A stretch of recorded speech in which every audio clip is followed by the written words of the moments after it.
Please, what is that? Don't tell me. It's all in the Reflexes. You're listening to All in the Reflexes, an unrepentant vivisection of geek news and culture. It's all in the Reflexes. With the comedy rock geek Mikey Mason, the Brack of all trades Jeb Brack, Madison Metricula Roberts, and tech guy Steve. It's all in the Reflexes.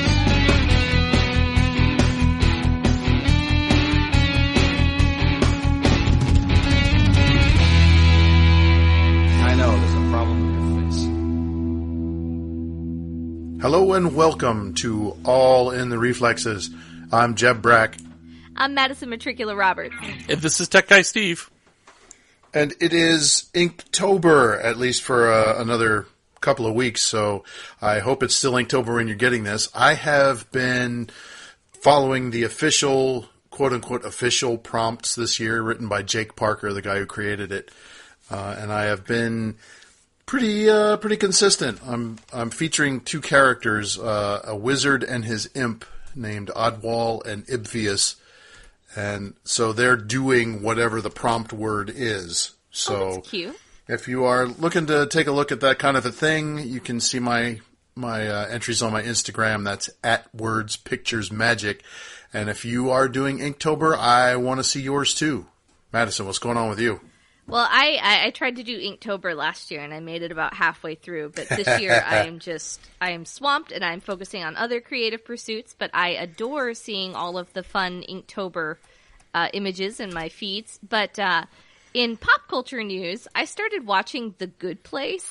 Ooh, we just finished the second season on Netflix.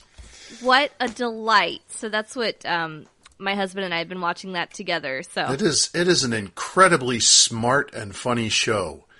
I have never learned so much about philosophy and morality as I have from watching that show, and it's really funny too. It's really terrific, and the acting is really great on it too. So consistent. Yep, highly recommended. Highly recommended. Steve, what's going on with you, man? It's been a quiet week. The only thing I want to report is I watched the first episode of the new season of Doctor Who with the first official female doctor. So Peter Capaldi, does his transition at the end of the last season, and he pops out as a woman, and this is her kind of getting used to her new body in a new settings.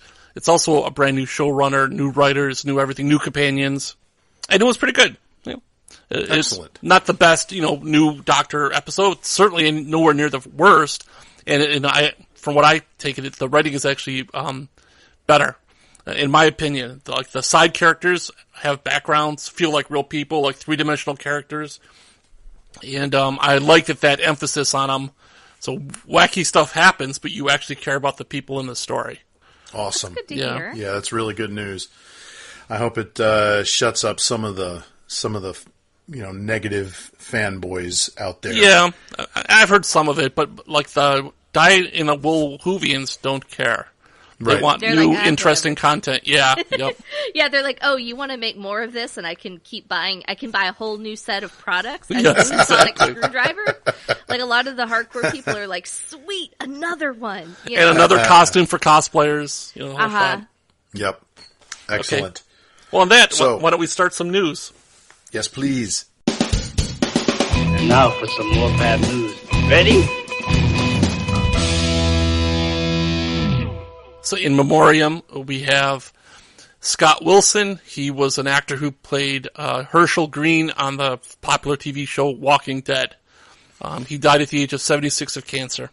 Yeah, I just rewatched In the Heat of the Night recently with Sidney Poitier, and Scott Wilson, most of us know him now from his, this old wise man farmer on Walking Dead, but he was a young hottie in The Heat of the Night, and in 1967 it was girl his is Googling right now. Yeah, he what's his name?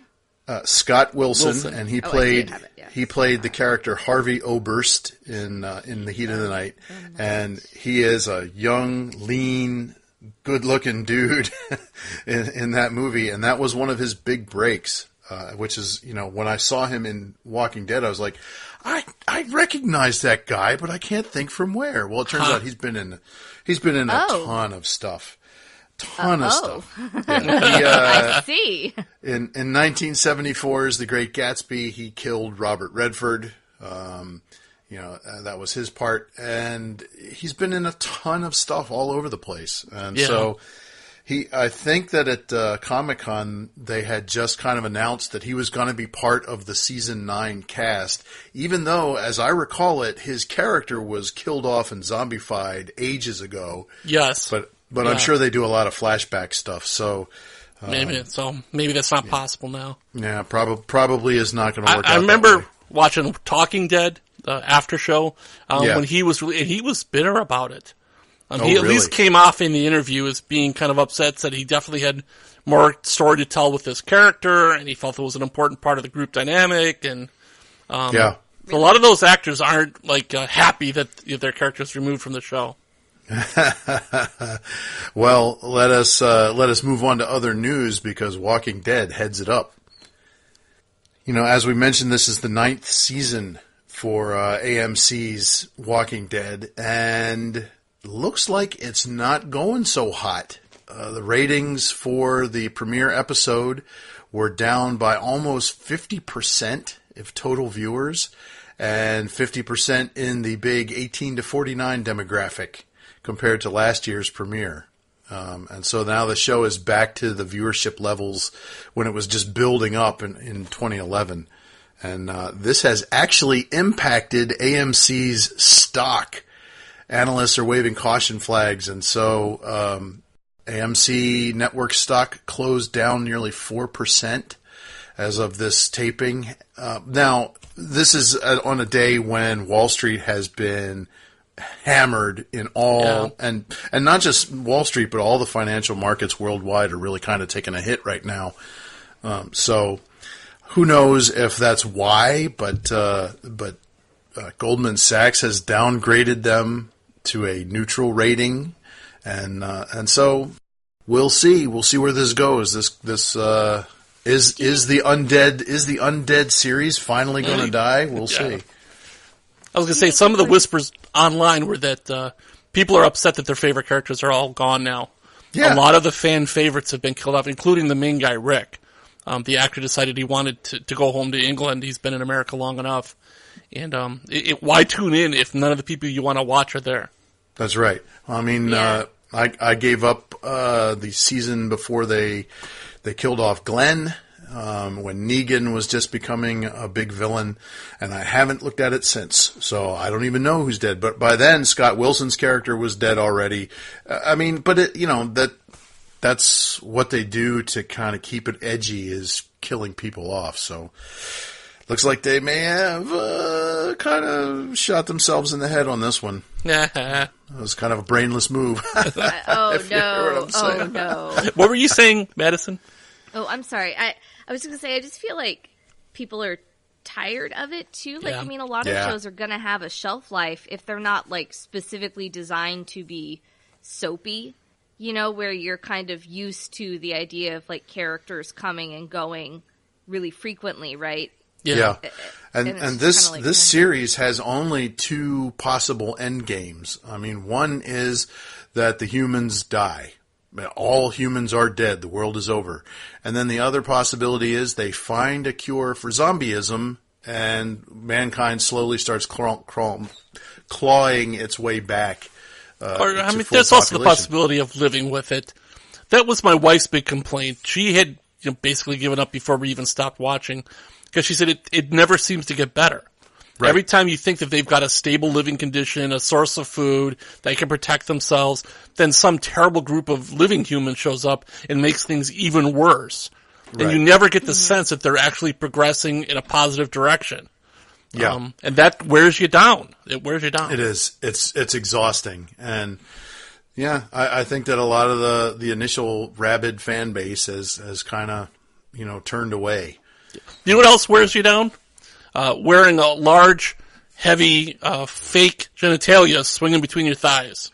That'll wear you down. Hey, it's not so great when it's the real thing either, Steve. Let me tell you. Or so I've heard. Yeah. So Tilda Swinton is a pretty amazing actress. Lots and lots of different roles. A lot of people are saying that she can, transform into almost any type of character. Kind of has this, gender non-specific look.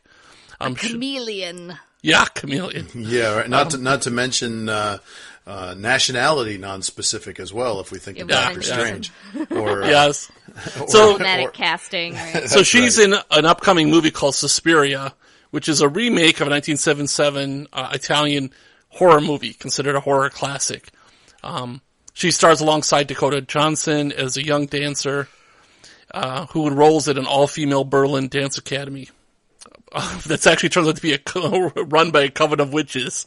Yeah. The trailer is pretty amazing. Should have seen that coming. Yeah. Again, 1977 horror. There were lots of things like cults and witches, But what's interesting is she appears to be playing a second character. Not just her main character, Madame Blanc, but also this Dr. Josef Klemperer, who's an old man.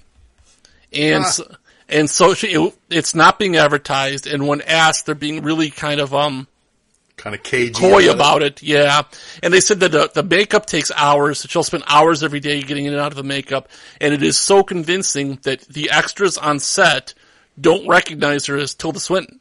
And that's 2 foot from her face when they're walking past her. They assume it looking at this image. Yeah, it's amazing. And so, part of the article that we're linking in the show notes has a conversation with Collier, who's a props master, and he said that they made her a, artificial penis and balls so that she could wear it and then have the feel of, manhood between her thighs to help her character act into how do you walk, how do you sit, etc. Though it's not clear that it was ever used, during filming. He does say, quote, she managed to get it out on set a couple of occasions. So, I don't know what that means, really. I don't know either. I don't think it's that uncommon to have some kind of prosthetic or something. It's not. There's been women who've worn. It's the way that they say it is funny. No, we got to watch out now. Tilda Swinton's going to fall prey to the Me Too movement. She's getting that thing out. Some people, if they don't recognize her, you never know. That's true. That creepy old guy. That's right. Who was that guy? And it wouldn't be okay then either, No. But it's what an amazing story that she's going to play 2 main characters in this movie, 2 very, very different characters. So, yeah, awesome. It's a lot of flexibility. So, a new war is about to start up in America, a new civil war, as the Miss America organization has terminated the licenses of 4 rebellious states. Oh my, the drama. Evidently, a lot of people are kind of unhappy that with the leadership of Gretchen Carlson, who is a former Fox News host, and who now runs the Miss America organization. And so there's been some problems there, and Georgia, West Virginia, Pennsylvania, and a 4th state unnamed at this time have all had their Miss America licenses revoked. They will no longer be affiliated with Miss America, and they have to turn over the bank accounts with their scholarship money to the national organization. Because it's a big structure, because it has because the feeder organizations, right, into the main competition, right. There's this whole.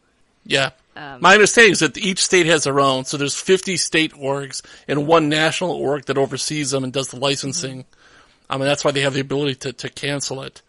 On the other hand, the humorous headline that was on Fark.com was Miss 48 Contiguous States or whatever.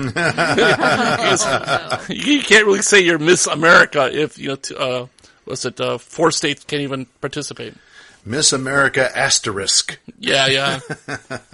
That's going to go over. That fits really well on a sash, right? Yeah. They'll have to wrap back around to their side again. There's also this thing about they made a decision to remove the bikini contest. Yeah, the swimsuit competition. Swimsuit, yeah. But the officials saying that there's nothing to do with why they're revolting. It just happens to be this around the same time. They're calling her a bully. And 2 previous Miss America winners have said that she should resign, that she's bad for the organization. So, wow. Is it really grognards who don't want to change, or, Is she running it with kind of an iron hand? I don't know. Yeah. Yeah, And I don't know enough about it, but it's just, I don't mean to, I'm not trying to make fun of it. It's just like, it's weird when you have, like, whatever organization it is, right? And somebody, like, new comes in relatively, and then it's like, tough transition periods, right? Like, I guess that's a diplomatic way to say it. She herself was a previous winner, so it's not like she's unfamiliar with their organizational structure and customs and habits or whatever, but... Yeah, but I think that if they're going to move forward, they really need a leader who's going to keep this thing even relevant to today's United States. Just seems like a relic of a past era. Yes, yeah. Which is maybe why they got rid of the swimsuits, right? Well, I think that has a lot to do with it, They got rid of the swimsuits, yeah. Yeah, the problem, and people have pointed this out for years, is that you're also going to lose a lot of TV viewership. Yeah. A lot of people aren't going to tune in just to watch someone lecture or juggle balls or spin plates or whatever. And therefore, you lose advertisers, which means you lose money. And so it's all connected, so. Yeah. Yeah. So we need to turn it into a reality show. Yeah. Or can we have them joust with like foam weapons and the Society for Creative Miss Americanism. The battle royale. Yes. And then just declare the winner is the Miss America. She's trounced her enemies. Have them driven before her. Hear the lamentations of the other states. Honestly, a lot of the women that participate in these pageants are funny and smart too. Yeah, absolutely. They'd probably have a good time doing that. Yes, yeah, absolutely. Well, another weird connection. James Gunn, who you may know as the writer and director of Guardians of the Galaxy 1 and 2, and then fired from Marvel, yes, is in talks to write and possibly direct the next Suicide Squad movie. So that would be a DC property. Huh. Would he be the first director or the first person to make that jump? I mean... So actors have done it. There's actors who've been in both properties. Most famously, Ryan Reynolds. Well, and then didn't Joss Whedon did the first Avengers and then jumped over to do Justice League? Yep, finished Justice League for Zack Snyder. Yes. Yeah. So maybe not the first, but the reason why people are excited is because they like his writing style. They like the stories. Sure. His stories are funny, but they also have like deep characterization. And, as a movie, it actually works. People want to watch them, as opposed to a lot of the stuff coming out of the like DC Suicide Squad 1. Yeah. Yeah, it's almost like they wanted Suicide Squad to be funny, like Guardians of the Galaxy, right? Like they wanted it to kind of be that, and it wasn't. Yeah. Not it was a funny ensemble movie, and it kind of fell flat, right? Yeah, and there's whole discussions online about why. There's some really good reviews, but one of the critics is that they let a committee do it. So the director made the movie, here's the movie, and then they did test screenings, and then they had a different group of editors come in and re-edit the movie, and then they did some more reshoots, and so the movie doesn't feel like a coherent piece. Like it was shot to be kind of gritty and take itself seriously, but they wanted more humor. They wanted to get rid of this ending and put on this kind of CGI stuff blowing up ending. And most famously, the Joker's scenes were almost entirely eliminated. Jared Leto said that almost all of his best scenes were removed from the movie. So, yeah, but you have to. It's Jared Leto saying that. What he considered his best scene. So yeah, but he's also an Academy Award-winning actor. Yeah. He's not exactly a slouch when it comes to that. Well, yeah, sure. I mean, if you think that an Academy Award means you're a good actor, sure. Well, okay. I don't like. Who am I going to trust? The DC, who's going to have two, not one, but two unrelated Joker movies come out. Like one of them not part of the DCU.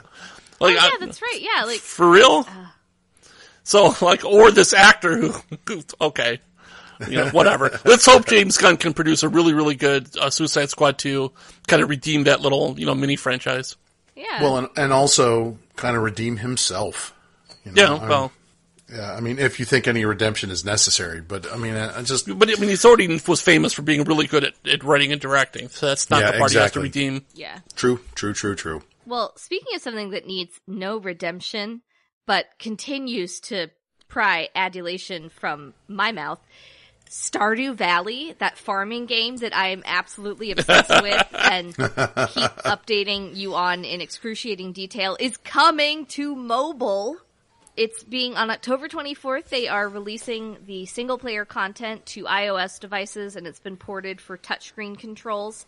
And the cool thing is that you're going to be able to move save data from like your cloud files on your Mac or PC to your mobile device. That's nice. So you can pick up right where you left off. And transfer it back. You can take your farm with you. You don't have to do it the old-fashioned way anymore. Richard found out, and he was like, "I loved you, baby. I'll miss you." So I will let you know how the gameplay is. I've pre-ordered my copy. I am ready to go. I'm very excited. I'm going to be playing Stardew Valley on my phone all the time. This is a great time. We're no longer in the completely darkest timeline. We are in there's a tiny, tiny grain of sand speck of light, and I am very excited. It's going to be $8. So that's not bad at all. No, it's a little pricey for mobile, but it's a really great game. So it's pricey for mobile, but it's a huge game, very deep gameplay. I mean, as I've talked about, so I think it's a steal at $8 for the amount of replayability that it has. So awesomeness. Well, let us see if there is a trailer we can put on that land. This will make for one epic trailer. Yeah, so I'm thinking, is this a steal? Pet Sematary, the movie, came out in 1989. This is a 2019 remake. What did you guys think? Well, I did not see the original because Stephen King movies and books scared the ever-living poopy out of me at that time, and I still don't really care for him.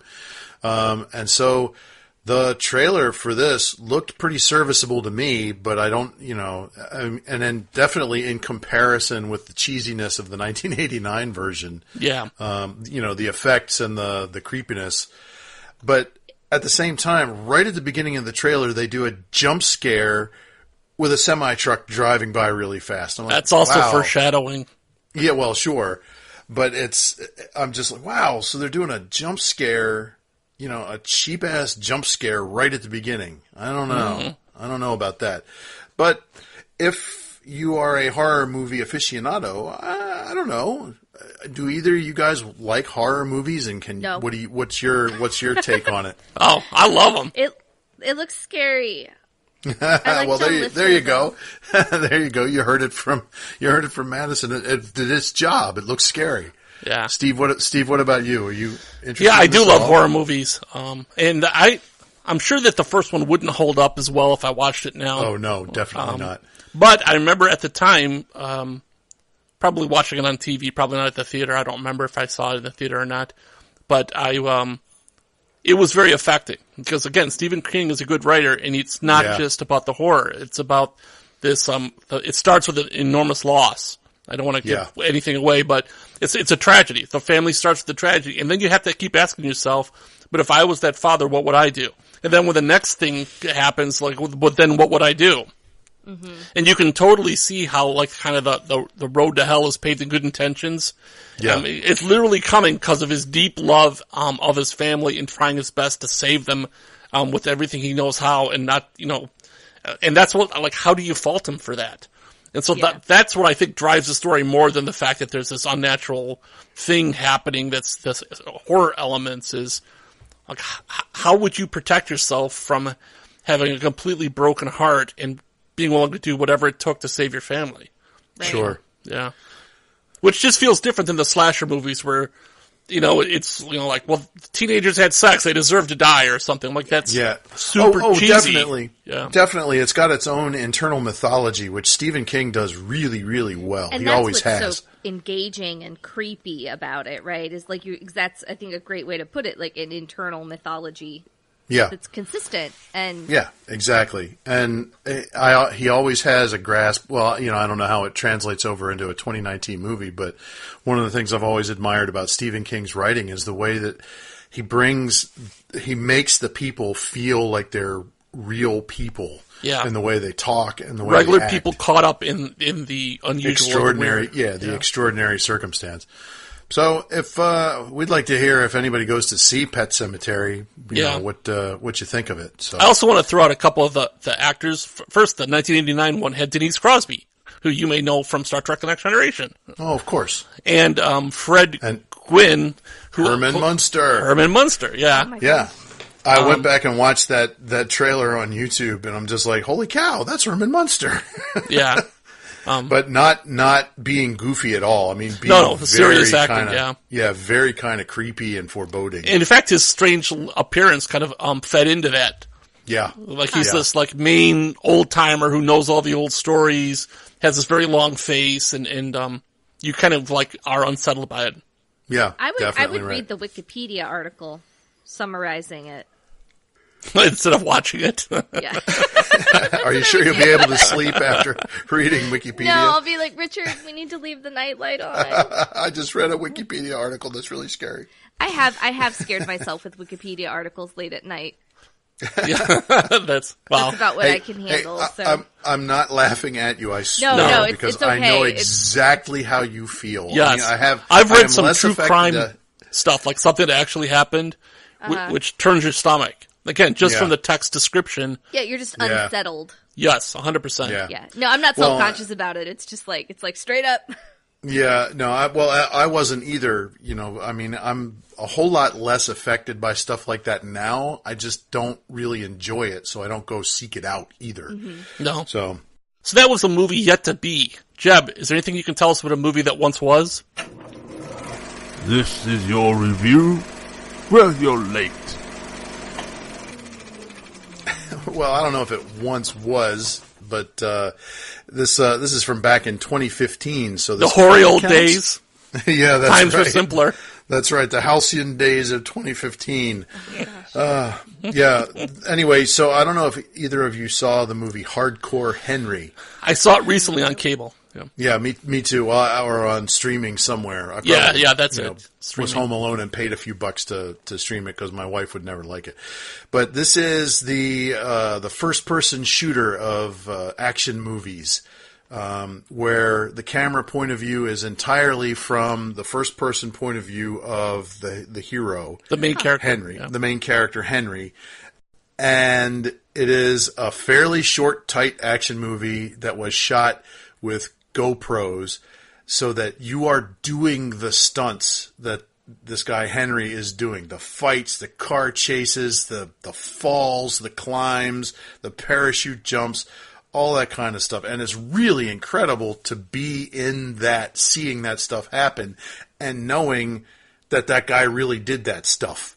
You know, and some of the stuff that happens in front of him, you know, with stuntmen falling on him and, you know, gun battles and stuff. They choreographed the heck out of this thing. As far as stars, obviously the main character you don't see a whole lot of, but this stars Sharito Copley, who is a South African actor who was in District 9 and Chappie and a lot of movies like that. And you get a little bit of Tim Roth, but that's it. There's nobody else you will recognize unless you are really big on the Russian stuntman scene. In which case, because this was a joint Russian and American production, and most of the stuntmen are Russians, so they're kind of that potato faced, you know, big bulky dudes. Yeah. But it's a really cool movie to watch just for that gimmick of being in, and it doesn't go on that long. I mean, it's like a 90-minute movie. But I have to tell you, the story is just awful. There really is not a lot there. Really? I mean, it was interesting, but it was like watching somebody else play a video game. Yeah. Oh, I love that. Maybe I'd like this. With way too many cutscenes in it, you know? But it had, you're right, it was exactly like a video game, so you had to think like a video game player. Yeah. But there were definitely surprises. That one guy who kept showing up over and over, you'd see him killed. Yeah. Then he would just show up again. Yeah. And then they explain near the end what's happening. Just keeps appearing. You see him get killed, and then he shows up again, and that was a pretty cool twist. I'm not saying there weren't cool things about this movie. And one of the conceits is that Henry has amnesia, and he doesn't know what's really going on, so and he's he can't discovering talk. it. And that's his the other vocal thing is unit doesn't work. Yeah, that's right. He's kind of a cyborg, and so his vocal unit was never rebooted, and so he can't speak. Silent protagonist of a video game. Yeah, that's exactly right. So, again, very much like watching a video game, which is kind of frustrating because you want to have a controller in your hands making him do stuff. So I applaud the innovative use of the GoPros and the stunts and everything like that. That was really cool to watch. But, just be forewarned, you're not going into this for great cinema or, really groundbreaking or deep storytelling. Performances or anything. Yeah, or deep performances or stuff like that. But it's fun. It's fun and it's really good. It's bloody as heck. So the backstory is that the director made something exactly like this, but it was like a 2-minute music video. And that was on YouTube. It got millions of views. And so then he had this idea of expanding that exact concept into a full-length movie, and he did crowdfunding. And so that was the money he used to start the project. And then once he got started, he was able to get funding from external sources, then an international distribution deal. So I don't think it ever made a ton of money, but it literally started as a crowdfunded way of expanding this guy's idea about this first-person movie with crazy stunts.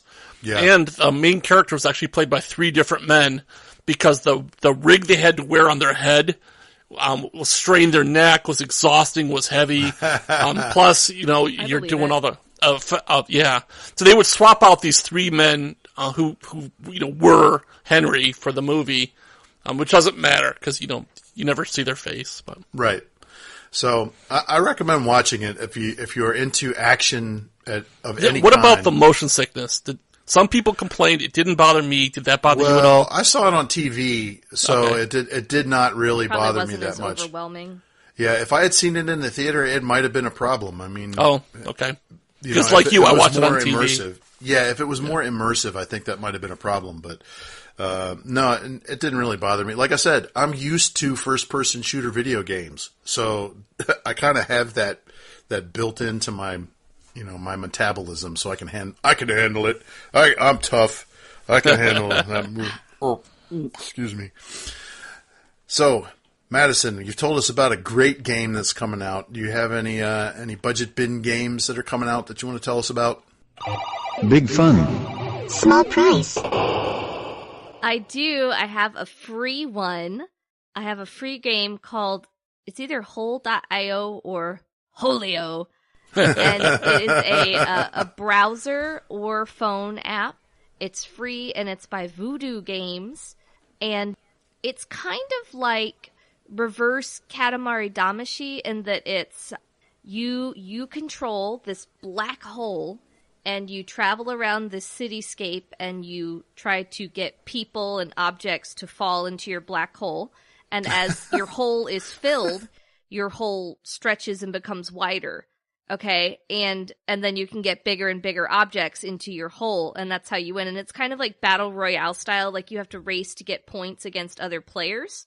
Are there real players, or are you playing the computer? Yeah, other real players. Oh, wow. And so if you go to the website, there's like a leaderboard, and there's a browser version of it as well, so you can just play it in your browser, but it's terrible, and I hate it. And, I love your description you wrote here is hot garbage, no music. Yeah, there was no music in the game, and so like I recorded it, and I had my phone hooked up and everything to record sound, and there was no sound. There's no sound in it, but the ads that it plays, those had sound. Interesting. So I booted it up, I play it, it's not fun. The controls are super clunky, both on the app and on the browser.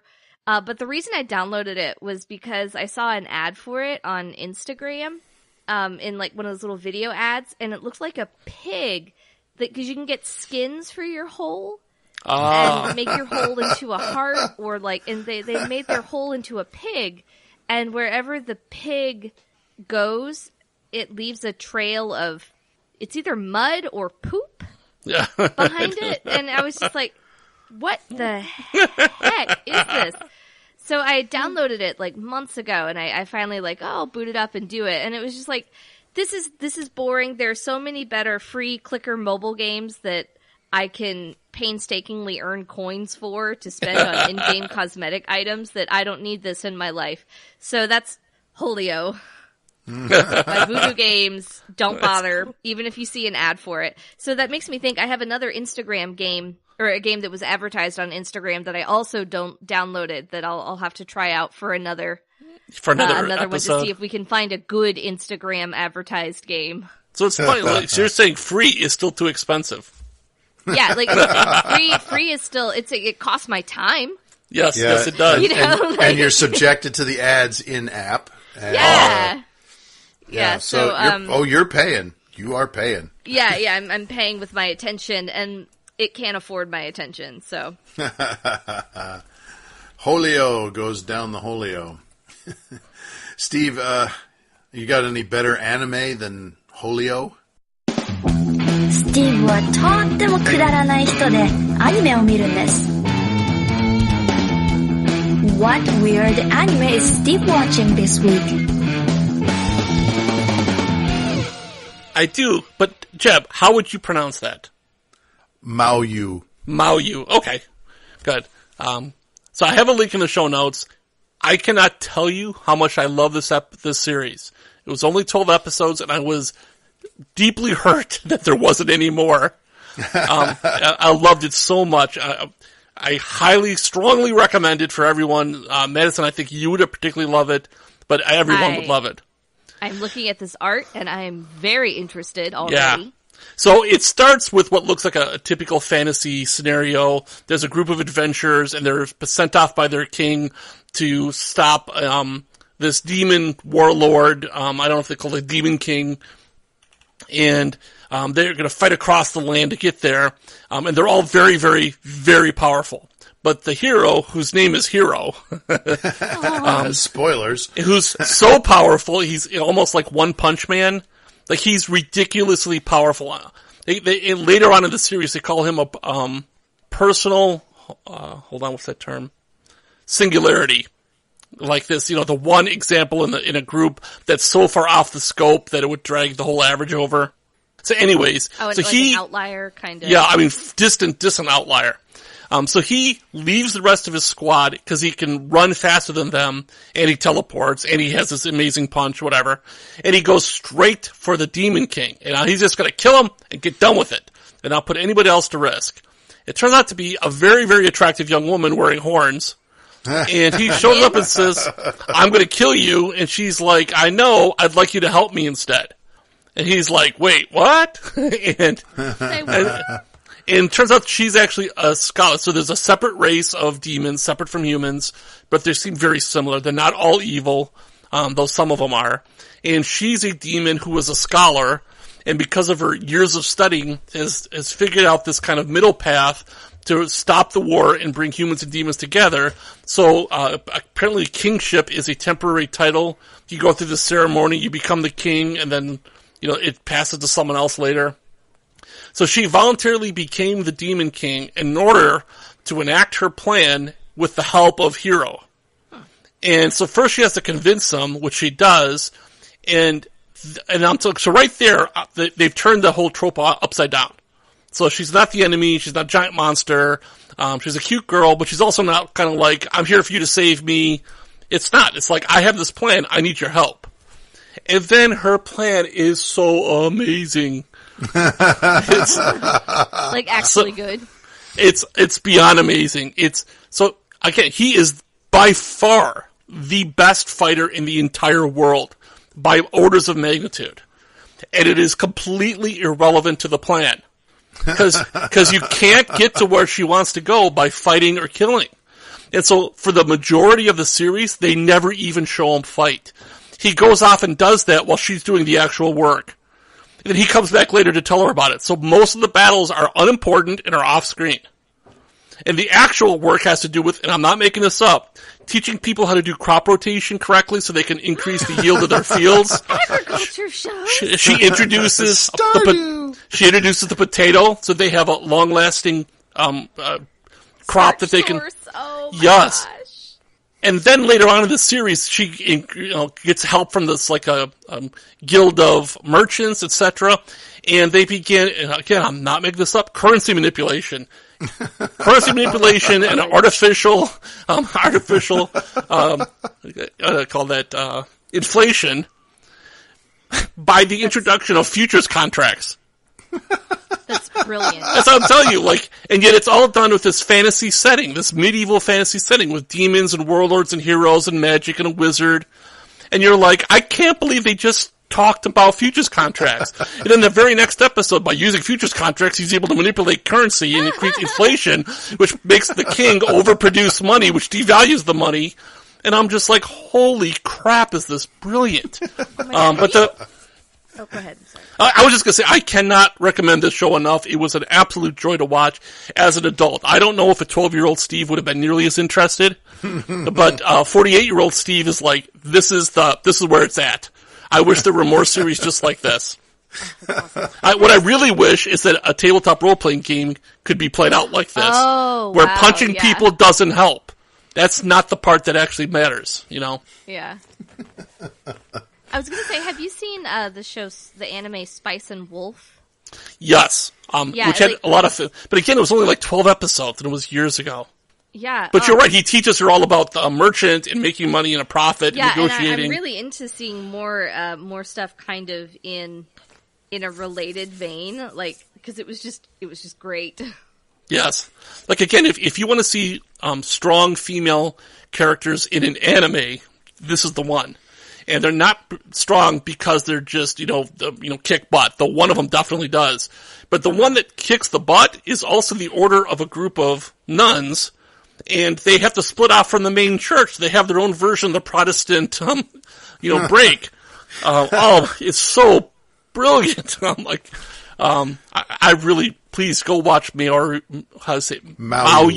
Yes. Please watch Maoyu. It's really worth your time, honestly. Excellent.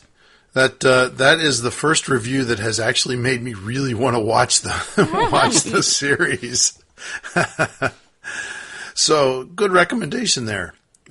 We're about to now head over to There's a Problem with Your Faceland and talk some more about this kind of stuff. If you would like to follow us, Steve, how can they do it? Go to our website, aitrpodcast.com. We have full show notes with links to the media we mentioned and the game that Madison reviews, though she doesn't want you to buy it because it's a waste of time. You can watch me suffer instead. Yeah, that's my Halloween gift to you. That's awesome. There's also a link to our social media and to Patreon, where for as little as $1 a month, you get twice the content. Excellent. So until we see you there, I'm Jeb Brack. I'm Madison Metricula Roberts. And this was Tech Guy Steve. We'll catch you next time.